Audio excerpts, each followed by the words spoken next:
ओम नमो भगवते वासुदेवाय। ओम नमो भगवते वासुदेवाय। ओम नमो भगवते वासुदेवाय। नारायणं नमस्कृत्य नरं चैव नरोत्तमं देवीं सरस्वतीं व्यासं ततो जयम् उदीरयेत्। नष्टप्रायेषु भद्रेषु नित्यं भागवत सेवया भगवतीरुत्तमश्लोके भक्तिरभवति नैष्ठिकी। कृष्णाय वासुदेवाय देवकी नंदनाय च नंदगोपकुमाराय गोविंदाय नमो नमः। जय श्री कृष्ण चैतन्य प्रभु नित्यानंद श्री अद्वैत गदाधर शिवासादि गौर भक्त वृंद। हरे कृष्णा कृष्णा कृष्णा हरे हरे, हरे राम राम राम हरे हरे। श्रील प्रभुपाद की जय। तो अभी हमारी चल रही है कथा, जो है कुंती महारानी की प्रार्थना या स्तुति। पहला स्कंद है श्रीमद् भागवतम का, 8वां अध्याय है और श्लोक है 25 से अभी होगा आज, और 24 तक हमने कर लिया है। विपदः संतुताः शश्वत तत्र तत्र जगद्गुरो भवतो दर्शनम यत स्यात् अपुनः भव दर्शनम। बहुत अच्छा कुंती महारानी ने बोला है। विपदः विपत्तियां, संतु हो, ता सारी, शश्वत पुनः पुनः, तत्र वहाँ, तत्र तथा वहाँ, जगत गुरो हे जगत के स्वामी, भवतः आपकी, दर्शनम भेंट, यत जो, स्यात् हो, अपुनः फिर नहीं, भव दर्शनम जन्म मृत्यु को बारंबार देखना। अनुवाद है, मैं चाहती हूं कि ये सारी विपत्तियां फिर आएं, जिससे हम आपका पुनः पुनः दर्शन कर सकें, क्योंकि आपके दर्शन का यह अर्थ है कि हमें बार बार जन्म मृत्यु को नहीं देखना पड़ेगा, नहीं देखना होगा। तो ये है शुद्ध भक्त की प्रार्थना, एक्सपीरियंस, अनुभव। कुंती माता, कुंती महारानी शुद्ध भक्त थीं और उन्होंने अपने जीवन का जो अनुभव किया था और भगवान का जो अनुभव किया था, भक्ति का अनुभव किया था, उसके आधार पर वो ये कह रही हैं कि ये जो विपत्तियां आकर गईं, जिन सब विपत्तियों में आपने हमें बहुत बहुत सहायता की, बार बार बचाया, और विपत्तियों का वर्णन उन्होंने शॉर्ट में कर दिया है कि जहर देकर मारने की कोशिश की, लाक्षागृह में जलाकर मारने की कोशिश की, और द्रौपदी को भरी सभा में बेइज्जत करने की कोशिश की। अनेकों प्रकार की विपत्तियां आईं। उन सारी विपत्तियों में आप आ करके रक्षा किए, हमारी हर तरह से हमारी रक्षा किए। तो ऐसा है कि विपत्तियां तो हमारे कर्म के अनुसार जो प्रारब्ध में है वो आती है। किसी किसी भक्त को लगेगा कि अरे, अगर भगवान आते हैं, रक्षा करते हैं और खड़े रहते हैं, तो भगवान विपत्ति को आने ही क्यों देते हैं। प्रारब्ध में जो है, हमारा प्रारब्ध का मतलब होता है कि जो हमने कर्म किए हैं, संचित जो कर्म है, जो हमने कर्म पहले कई जन्मों में किए हैं, उसका थोड़ा सा हिस्सा भगवान हमको एक जन्म में देते हैं। थोड़ा सा हिस्सा, हमने तो बहुत सारा कर्म किया, थोड़ा थोड़ा दुख भी और थोड़ा सुख भी, तो वो जो हमें देते हैं भगवान हमारे इस शरीर के दौरान भोगने के लिए, उसको कहते हैं प्रारब्ध। प्रारब्ध में अच्छा और बुरा दोनों आता है, तो वो हमको भोगना पड़ता है। तो भगवान अगर उसको गायब कर देंगे तो अगले जन्म में भोगना पड़ेगा, पर वो भोगना पड़ेगा। वो सिर्फ और सिर्फ भगवान की इच्छा से, हमारे शुद्ध भक्ति से समाप्त हो सकता है।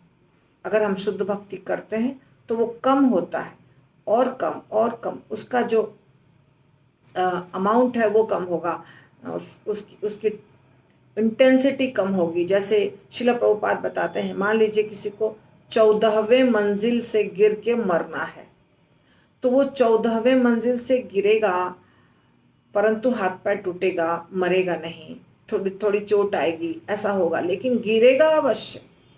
तो प्रारब्ध में था कष्ट, इसीलिए कुंती माता और पांडवों को भगवान आ करके बचाते रहे।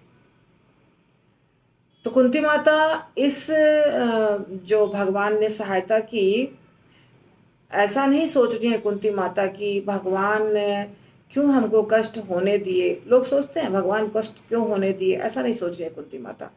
उल्टा कह रही है कि वो कष्ट फिर आए, बार बार आए। क्यों? क्योंकि तब आप आइएगा, जब कष्ट रहेगा तो आप आइएगा। अभी कष्ट समाप्त हो गया, युधिष्ठिर राजा बन गए, तो आप द्वारका जा रहे हैं, तो क्या फायदा? अगर आप दूर चले गए तो ऐसा सुख लेके हम क्या करेंगे? इससे अच्छा है कि आप यहीं रहिए और हमें सुख के बदले दुख ही आते रहे हमारे जीवन में। ऐसा बहुत सारे भक्त बोलते हैं भगवान को। जैसे सुदामा विप्र को जब भगवान ने सब कुछ, कोठी अटारी सब दे दिया, धन दौलत नौकर चाकर, तो सुदामा विप्र जब देखे कि मेरी झोपड़ी की जगह ये सब क्या क्या हो गया है, तो उन्होंने कहा भगवान आपने क्यों दिया? इससे तो मैं आपका चरण कमल भूल जाऊंगा, मुझे ये सब नहीं चाहिए।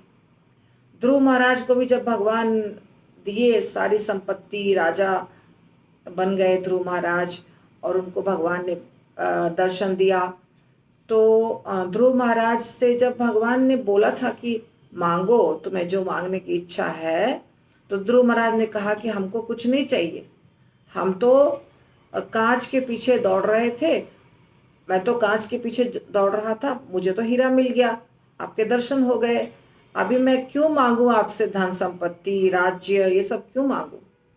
पर भगवान ने कहा कि नहीं, तुमने तपस्या तो इसी के लिए किया था, तुमको राज्य तो भोगना ही पड़ेगा, लंबे समय के लिए भोगना पड़ेगा, और बाद में तुम फिर ध्रुवलोक, एक लोक दिया भगवान ने, वहां तुम चले जाना, 36,000 सालों तक तुम्हें यहीं धरती पर रह करके राज्य चलाना पड़ेगा। तो ध्रुव महाराज ने चलाया। तो जब भगवान के अंदर भक्ति जागृत हो, भक्तों के अंदर भक्ति जागृत हो जाती है, तब उनको फिर ऐश्वर्य, भौतिक ऐश्वर्य, ये सब अच्छा नहीं लगता है। सबसे ज्यादा अच्छा क्या लगता है कि भगवान मेरे साथ रहें, भगवान को हम दर्शन, उनका दर्शन हम करते रहें। आप देखिए बलि महाराज की तो इतनी सुंदर लीला है कि बलि महाराज के पास आए भगवान वामन बन करके, और छल से उनका सारा जो था ऐश्वर्य ले लिया। तो उसके पीछे तो बहुत लंबी घटना घटी, और शुक्राचार्य ने बोला कि मत दो, ये तो विष्णु है, ले लेगा सब कुछ, तुमने क्यों संकल्प ले लिया, ऐसा बोला शुक्राचार्य ने। पर बलि महाराज ने कहा कि अगर ये विष्णु है तो जाने दो, अगर ये सचमुच विष्णु है तो जाने दीजिए सब कुछ, कोई बात नहीं। इतना तो था उसके अंदर, उनके अंदर भक्ति, क्योंकि प्रहलाद महाराज के पौत्र थे, प्रहलाद महाराज के पुत्र विरोचन और विरोचन के पुत्र बलि। तो बलि महाराज दानी भी थे और भक्त भी थे, पर असुर खानदान के थे, तो इसीलिए देवताओं के साथ थोड़ा टक्कर चलता था, तो देवताओं का भी सब कुछ छीन लिए थे, स्वर्ग से सबको भगा दिए थे। तो इसीलिए माता अदिति ने भगवान से प्रार्थना किया कि आप आइए, प्रकट होइए। भगवान वामन बन करके आ गए, प्रकट हो गए, और बलि का सब कुछ छीन लिया। तब जब बलि का सब चला गया और बलि महाराज बोले भगवान को कि ठीक है, तीसरा पग रखने की जगह नहीं है आपको, तो मेरे मस्तक पे रख दीजिए। तो भगवान ने सोचा कि अरे ये तो पूर्ण शरणागत है, ये तो नवदा भक्ति का नौ समर्पण, अंतिम जो होता है पूर्ण रूप से समर्पण, सर्वधर्मान परित्यज्य, उस स्टेज पर है बलि। तो भगवान बहुत प्रसन्न हो गए। जब हो गए भगवान, तो बोले मांगो, क्या तुमको चाहिए? तो बलि महाराज ने क्या कहा, आपको चल के मेरे लोक में रहना पड़ेगा, ताकि मैं आपको सुबह शाम दिन रात आपका दर्शन कर सकूं। तो भगवान बलि महाराज के लोक में, जो नीचे है, बलि महाराज सुतल लोक में रह रहे हैं, तो सुतल लोक में भगवान रहते हैं हमेशा। तो देखिए दर्शन कितना महत्वपूर्ण है। जिस व्यक्ति को भगवान का दर्शन होता रहे उसको और क्या चाहिए। वही कुंती माता कह रही है। भीष्म पितामह ने कहा आपका दर्शन करते करते शरीर त्यागो। हरिदास ठाकुर ने कहा आपका दर्शन करते करते शरीर त्यागो। जब आप भगवान के भक्तों से दूर हो जाते हैं, कहीं ऐसे जगह चले जाते हैं जहाँ भक्त नहीं है, कोई सिचुएशन ऐसा हो जाता है जहाँ आपको भक्त नहीं मिलते हैं, मंदिर नहीं मिलता है, तो कितना छटपटाते हैं आप, ये आपको अनुभव हुआ होगा यदि आप कभी दूर जाते हैं तो भगवान का दर्शन और भक्तों का दर्शन, इसके बिना भक्त नहीं जी सकता है। यही कुंती माता कह रही हैं कि हमें, अगर एक नंबर तो कह रही है कि बार बार ये विपत्ति आ जाए, हमको विपत्ति बार बार चाहिए ताकि आपका दर्शन कर सके। और दूसरा कह रही हैं कि आपके दर्शन का अर्थ है कि जन्म मृत्यु का चक्र जो है वो समाप्त हो जाएगा। बार बार हमें माँ के गर्भ में जाना नहीं पड़ेगा, बार बार हमें कष्ट झेलना नहीं पड़ेगा। जन्म मृत्यु बुढ़ापा बीमारी ये सब मुसीबत को झेल करके फिर माँ के गर्भ में जाना, ये हमको करना नहीं पड़ेगा। ये भी कह रही हैं कुंती माता, दोनों बात कह रही हैं। श्रील प्रभुपाद इसके परपोट में कहते हैं 4 प्रकार के लोग आते हैं भगवान के पास, है ना। ये भगवद गीता का श्लोक है, यहाँ पे श्लोक नहीं बताया है पर सिर्फ उसका अर्थ बताया है। श्लोका है चतुर्विधा भजन्ते माम जना सुकृतिनो अर्जुन आर्तो जिज्ञासु अर्थार्थी ज्ञानी च भरतर्षभ। 4 प्रकार के लोग मेरा भजन करते हैं, जो जरूरतमंद हैं, जो बुद्धिमान हैं, जो जिज्ञासु हैं और जो दुखी हैं। तो पूजा पाठ करते हैं, परंतु प्रभुपाद कह रहे हैं कि इसके सिवाय जो लोग हैं दुष्कर्म में ही फलते फूलते रहते हैं। उनको पता ही नहीं चलता हमको कष्ट हो क्यों रहा है, उनको कष्ट में ही अच्छा लगता है, वो कष्ट में ही जीते रहते हैं और सोचते हैं यही जीवन है, भगवान के पास आते ही नहीं है। जिसको जो 4 प्रकार के लोग हैं वो कुछ ना कुछ इच्छा से आते हैं भगवान के पास, पर इसके सिवाय जो लोग हैं वो आते ही नहीं हैं, तो उसका तो कल्याण होने का कोई चांस ही नहीं है। तो जिसने भगवान की शरण ग्रहण कर ली है फिर उसका कल्याण है। तो अभी इस श्लोक के तात्पर्य को ज्यादा बताने की आवश्यकता नहीं है। एक चीज बहुत अच्छा लिखा है श्रील प्रभुपाद ने, जो हमको करना है चर्चा में, कि स्वप्न में चूंकि आत्मा समस्त भौतिक आपत्तियों से परे है, अतएव तथा कथित आपत्तियां मिथ्या होती। कष्ट जो होता है हमको और हम उस कष्ट से परेशान होते हैं, उसको प्रभुपाद कह रहे हैं ये कष्ट तथा कथित है, यानी कि बस बोलने को कष्ट है। तो हमें लगेगा अरे सच में हमको कष्ट हो रहा है, प्रभुपाद ऐसे कह रहे हैं तथा कथित। तो तथा कथित का मतलब बस नाम का कष्ट है, ये रियल कष्ट नहीं है।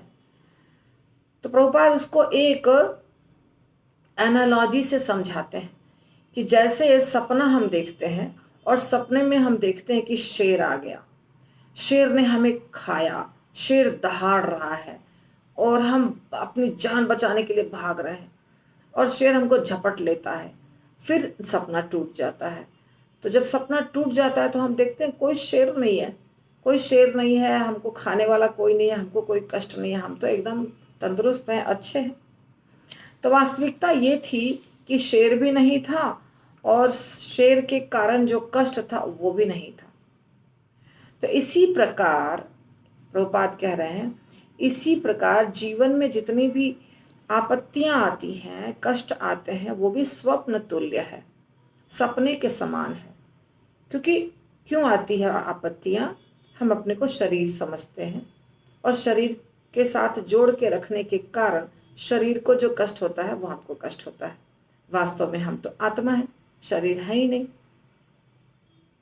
तो जब हम शरीर से अपने आप को जोड़ के नहीं रखते हैं, आत्मा के स्तर पे रहते हैं, आत्म साक्षात्कार प्राप्त करने की कोशिश करते हैं, भगवान से जुड़ते हैं, तो धीरे धीरे समस्या सब, पहले तो समस्या रहेगी प्रारब्ध वाला जो हमने भी चर्चा किया, वो समस्या आएगी जो हमारे प्रारब्ध में थे, पर भगवत कृपा से, संत कृपा से वो समस्या भी समाप्त हो जाएगी और पूरे दिव्य स्तर पर जब हो जाएंगे तो शरीर बदल जाएगा, भौतिक शरीर छूट जाएगा, आध्यात्मिक शरीर मिल जाएगा। तो इसके लिए हमको प्रयास करना पड़ता है।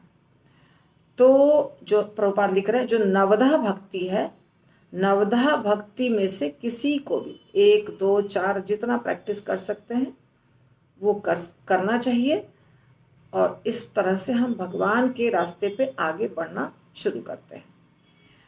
अब कुंती माता अगला श्लोक बता रही हैं, जन्म ऐश्वर्य श्रुत श्रीभि एधमान वृद्धि मदः पुमान न एव अर्हति अभिधातुम वै त्वाम अकिंचन गोचरम।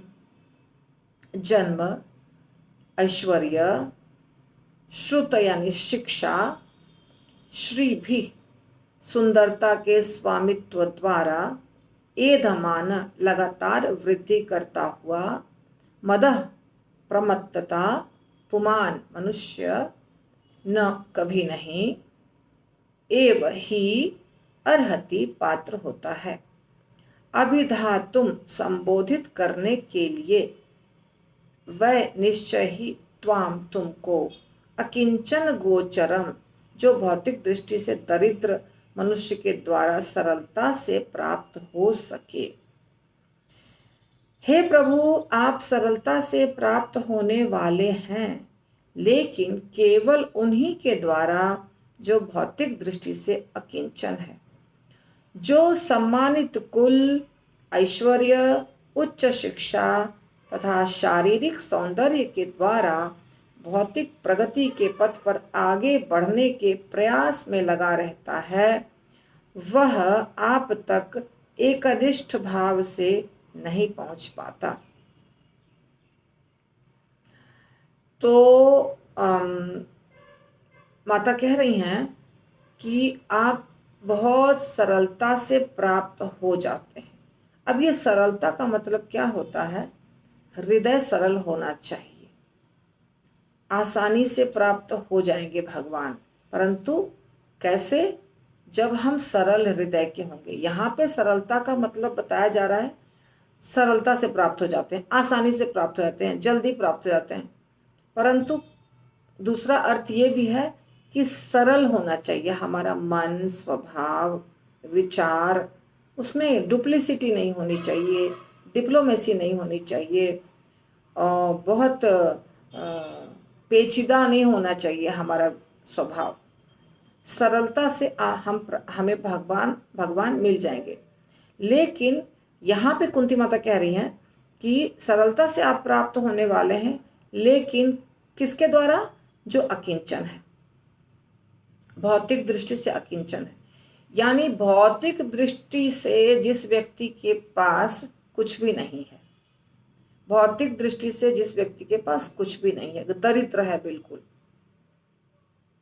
तो भौतिक दृष्टि से दरिद्र का मतलब और अमीर का मतलब क्या है? तो 4 चीजें बता रही हैं माता कि जो व्यक्ति सम्मानित कुल में जन्म लेता है, जन्म, ऐश्वर्य, श्रुति, श्री भी, 4 चीजें, जन्म, ऐश्वर्य, श्रुति, श्री भी, जिसका जन्म बहुत बड़े खानदान में हुआ है, जो बहुत धनी है, ऐश्वर्यशाली है, जो बहुत हाईली एजुकेटेड है, जिसको बहुत उच्च शिक्षा प्राप्त हुई है, और जो बहुत सुंदर है। ये सुंदरता, तो सुंदरता, धन और जन्म, ऊंचा कुल में जन्म, और शिक्षा, ये 4 चीज जिसके पास होता है वो भौतिक दृष्टि से बहुत सम्मानित, या उसका सम्मान होता है, उसे बहुत ऊंचा माना जाता है। जिनके पास ये चारों है, या जिनके पास 2 है, 1 है, इसमें से जितनी चीज़ें किसी के पास है ज़्यादा, उसका समाज में बहुत सम्मान होता है, हर जगह उसका बहुत सम्मान होता है। तो इस प्रकार जो है जिनके पास, और जो इसको प्राप्त करने के लिए लगा हुआ है होड़ में कि हमको धन प्राप्त हो जाए, हम सुंदर बन जाएं। देखिए, धन प्राप्त करने की कोशिश तो 80% लोग करते हैं। 20% लोग होते हैं जो कि ठीक है, जितना है उसमें ठीक है। 80% लोग हैं ना, वो अमीर बनने के लिए दिन रात एक किए रहते हैं, कुछ भी करके हमको पैसा कमाना है। और जन्म तो हमारे हाथ में नहीं है, जन्म तो सबका हो गया है, तो हमारा जिस खानदान में जन्म हुआ है वो नहीं बदलेगा।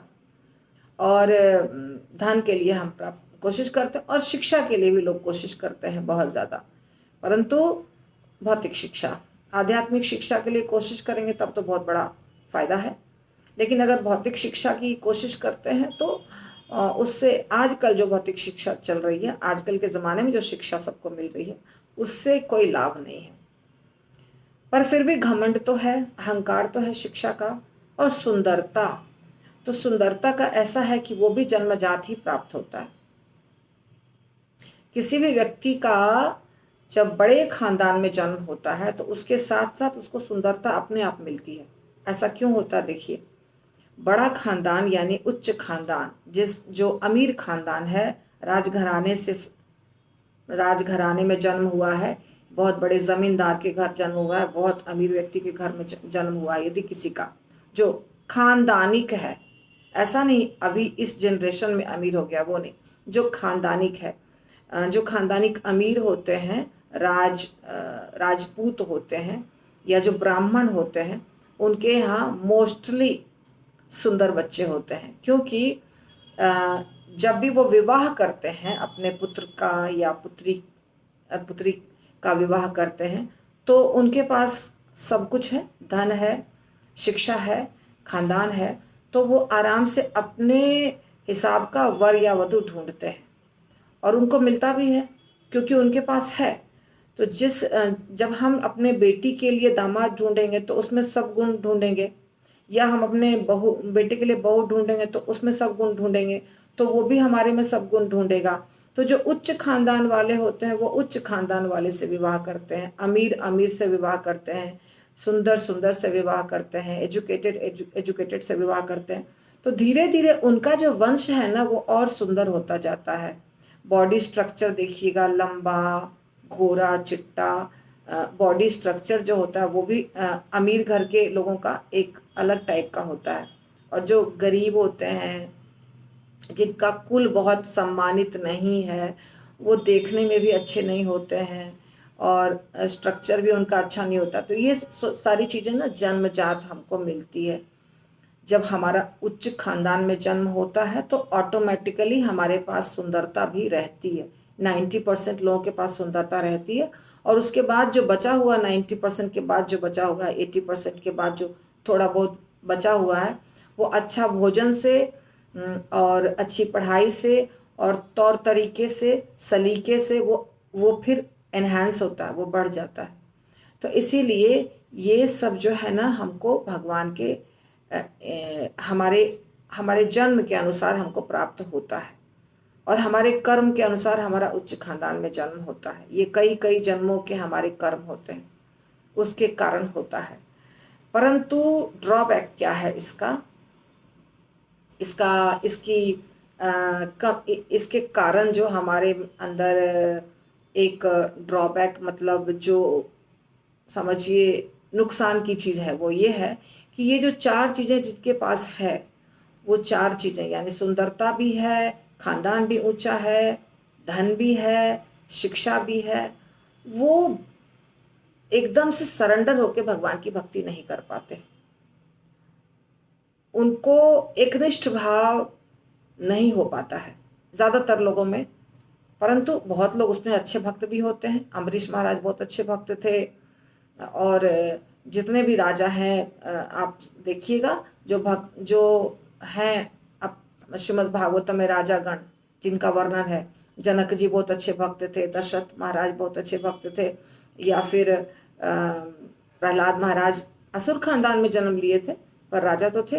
तो इस प्रकार से बहुत सारे राजा हैं जो अच्छे भक्त भी हैं, पर नहीं तो ये जो है ना 4 चीज़ें, ये शुद्ध भक्ति करने के रास्ते में थोड़ा रुकावट पैदा करता है, खास करके उन लोगों के लिए जो इस चीज़ को और बढ़ाना चाह रहे हैं।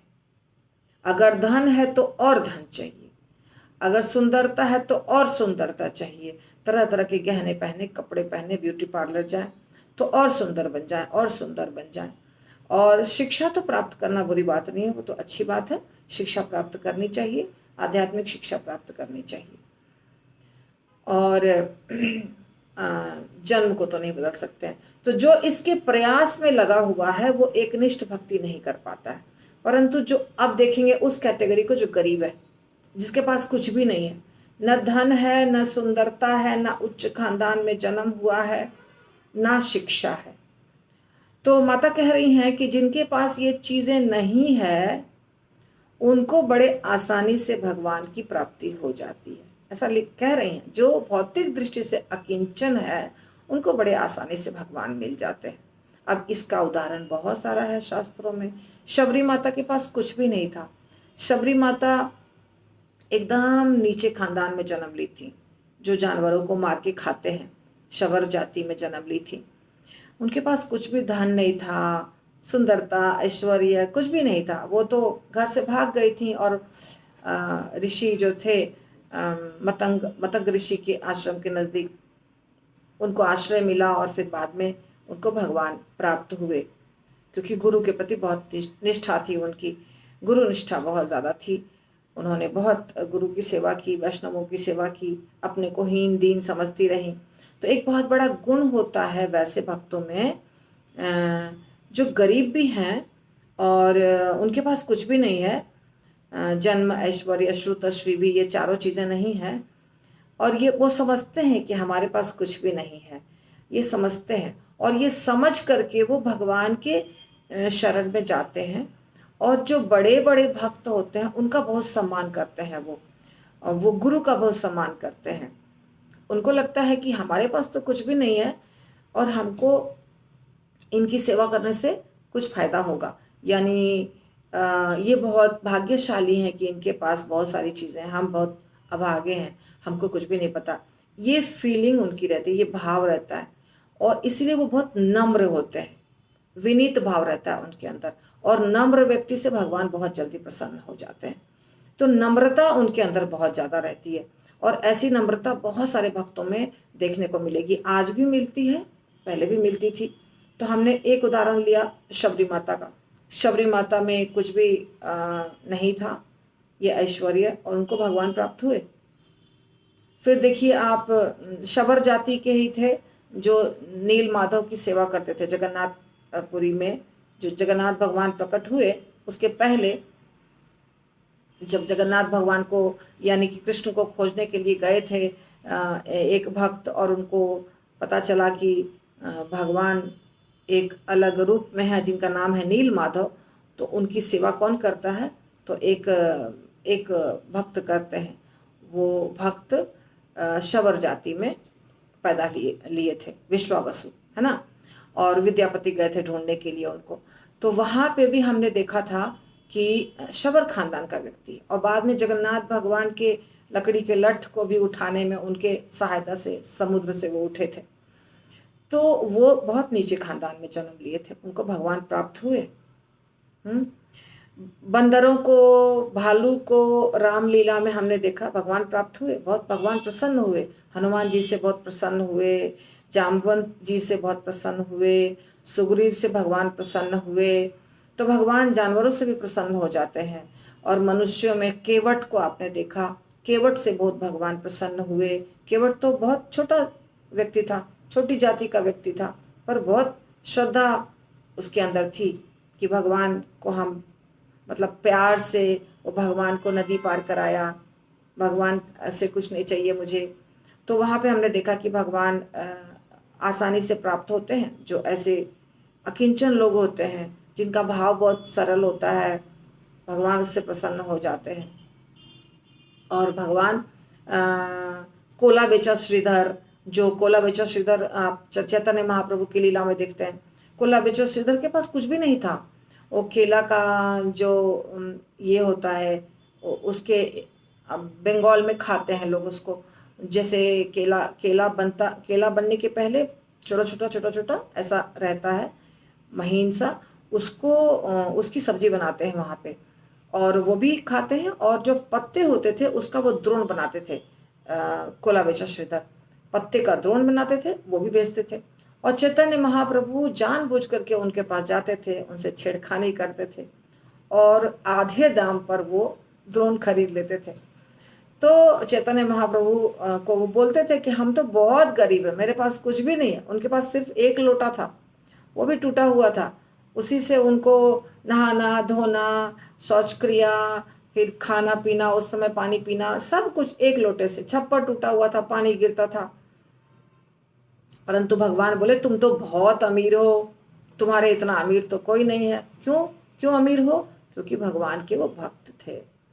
तो कोला बेचा श्रीधर को भगवान प्राप्त हुए, इतना आसानी से भगवान प्राप्त हुए। हरिदास ठाकुर को भगवान प्राप्त हुए, जो कि मुसलमान खानदान में जिनकी परवरिश हुई थी। वेश्या को भगवान प्राप्त हुए, जिसके बारे में कभी समाज में अच्छा नहीं बोला जाता है। परंतु जब व्यक्ति सरेंडर करता है, जब व्यक्ति समर्पण करता है दीनहीन भाव से, तो भगवान बहुत प्रसन्न हो जाते हैं और भगवान उस व्यक्ति को प्राप्त होते हैं। तो मैंने इसका तात्पर्य नहीं पढ़ा, हमारा समय हो चुका है, और अगर कुछ एक दो पॉइंट होगा तो मैं तात्पर्य से आपको कल बता दूंगी। आज की कथा हमारी यहीं पर। श्रीमद् भागवतम की जय। श्रीला प्रभुपाद।